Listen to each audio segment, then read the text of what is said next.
Diariamente, milhares de pessoas desaparecem ao redor do mundo. Só aqui no Brasil, mais de 226 pessoas são dadas como desaparecidas todos os dias.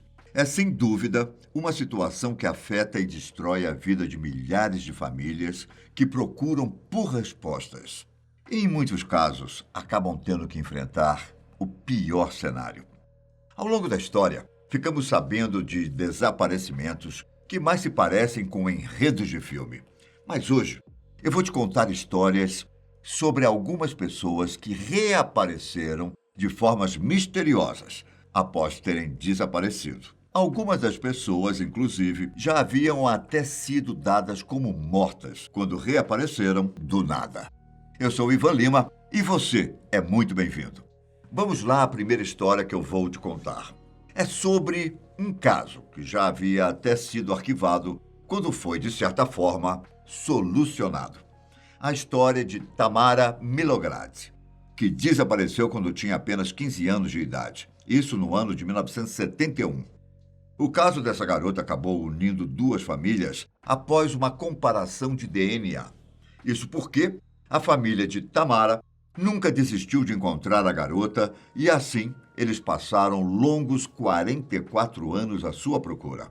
A jovem teria desaparecido durante sua ida ao Royal Melbourne Show, que é um festival agrícola que acontece todos os anos no mês de setembro na mesma cidade e atrai mais de 500 mil de pessoas. Tamara morava com sua família no sudoeste da cidade. Bem, depois que a garota desapareceu, foram anos de procura para saber do seu paradeiro. Até que em 2014, uma descoberta chocante foi feita.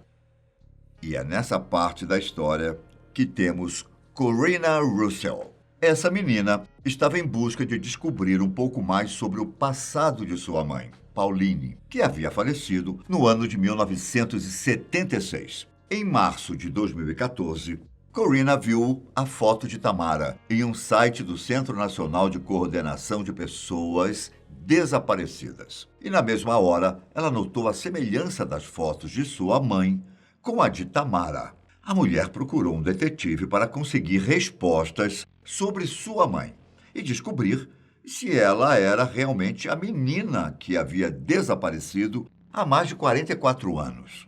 O caso foi desarquivado e os detetives foram atrás de amostras de DNA de Nick Milograd, o tio de Tamara, e combinaram essas amostras com a de Corinna, filha de Pauline. Assim, eles descobriram que Pauline era de fato Tamara, a garota que havia desaparecido. O mistério foi parcialmente resolvido, já que não se sabe ao certo o que teria acontecido com Tamara e como ela havia desaparecido. Tudo o que se tem de informações é que Tamara teria mudado para Vitória e acrescentado 3 anos a mais à sua data de nascimento, assim se tornando oficialmente Pauline Tammy Russell. Ela se casou e teve 2 filhos antes de falecer devido a um acidente de carro em 1976. As duas famílias foram unidas e a mãe de Tamara, com 90 anos, conseguiu descobrir a verdade sobre sua filha depois de anos de procura. Apesar de ter descoberto a morte prematura de sua filha, a mãe se confortou em saber que a filha não havia sido sequestrada e torturada durante todos esses anos. Além de, é claro, estar bem animada para conhecer seus netos e bisnetos. A família deu um comunicado à imprensa na época dessas descobertas para expressar a tristeza e também o alívio de finalmente poder colocar um ponto final em todos esses anos de agonia que vinham sofrendo sem saber do paradeiro de Tamara. O próximo caso que eu vou te contar é sobre Natasha Ryan, que foi dada não só como desaparecida, mas como morta. O caso da jovem é tão inacreditável que uma pessoa foi julgada por sua morte. A verdade sobre essa história só foi descoberta porque ela própria estava presente no julgamento do seu assassino. A história começa em uma manhã normal do dia 31 de agosto de 1998. Como de costume, Natasha foi levada por sua mãe, Jenny, para a escola. Depois daquela manhã aparentemente normal para a mãe e filha, a garota ficou desaparecida durante anos. Para termos um panorama melhor sobre quem era Natasha e como era sua vida com sua família, preciso te contar um pouco sobre ela. Ela era o tipo de garota problema. Aos 14 anos, já havia sido suspensa da escola e já havia, inclusive, feito o uso de drogas. Na época em que desapareceu, a menina estava frequentando a terapia devido a problemas com automutilação. Ah, outro detalhe. Aquela não era a primeira vez que a menina havia desaparecido. Em uma das ocasiões em que ela desapareceu, foi para ficar com um namorado, e que era 8 anos mais velho que ela, Scott Black. No entanto, os dois foram encontrados poucos dias depois. Quando ela sumiu pela última vez, a família já presumia que ela havia fugido novamente para ficar com ele. Entretanto, ao ser questionado pela polícia, Scott afirmou que não tinha notícias da namorada e que não estava com ela.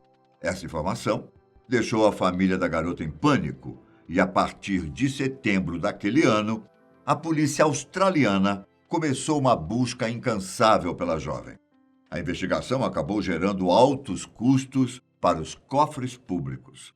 Para piorar toda a situação, os pais de Natasha estavam em processo de divórcio. E, na mesma época, outras 3 garotas também haviam desaparecido sem nenhuma explicação.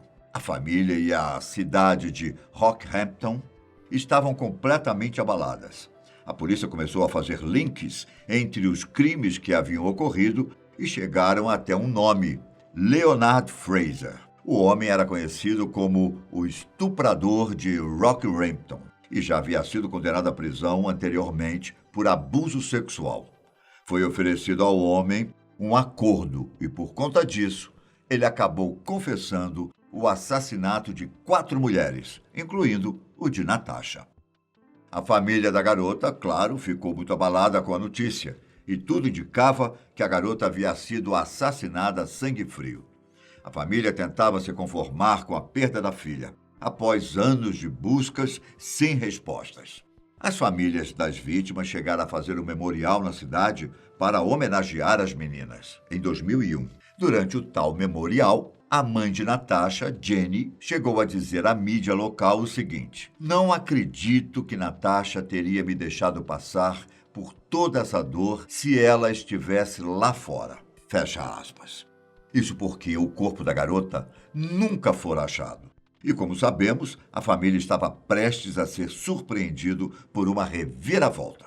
O julgamento de Leonard Fraser aconteceu no dia 11 de abril de 2003. E assim que o julgamento foi iniciado, o promotor da polícia, Paul Rutledge, fez uma afirmação que chocou a todos. Leonard não era o culpado pelo assassinato de Natasha Ryan. A notícia foi tão chocante que, no momento que isso foi anunciado no tribunal, o pai da garota chegou a desmaiar.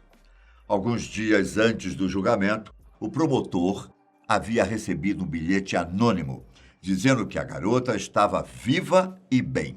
No tal bilhete havia também um número de telefone para que a polícia pudesse rastreá-lo. E isso foi feito no dia anterior ao julgamento de Leonard. No dia 10 de abril, as autoridades australianas foram até o endereço que conseguiram após rastreá-lo no número de telefone. A garota estava escondida em uma casa que ficava apenas a 4 quilômetros de distância da residência de sua família. 20 dias depois, Natasha participou do julgamento de Leonardo para responder a algumas perguntas. A garota afirmou que não conhecia o homem, no entanto, ele foi condenado pelo assassinato das outras 3 meninas. Já o motivo para o desaparecimento de Natasha era simples. Segundo a própria, ela não estava aguentando a separação de seus pais. Mas não é só isso, não. Ela queria morar com o seu namorado, sem preocupações, e sabia que a família jamais permitiria isso. Ela revelou que até pensou em voltar para casa, mas tinha medo das consequências, depois de se dar conta da proporção que o caso tomou. Ela e o namorado, Scott, que havia Afirmado para a polícia que não fazia ideia de onde a garota estava, moraram por um tempo em uma casa na praia. Eles passavam os dias dentro de casa, com as cortinas fechadas, tudo para não colocarem o plano em risco. Eles só voltaram para Rockhampton por conta do trabalho de Scott. Foram anos para que a família de Natasha a perdoasse pela grande dor que ela causou a todos. Durante todos os anos de investigação. E, claro, por causar a dor do luto que eles passaram achando que a menina estava morta. Em 2005, Scott foi condenado à prisão e passou um ano recluso por ter dado falso depoimento à polícia na época do desaparecimento. E um ano mais tarde, Natasha foi considerada culpada pela falsa investigação policial e foi obrigada a pagar $1.000, o que não foi um valor nem perto dos $400 mil que custou a investigação atrás dela. Uma história e tanto, não é? Você já conhecia esse caso? Comenta aqui embaixo. Eu vou ficando por aqui e até a próxima. Um grande abraço. Tchau!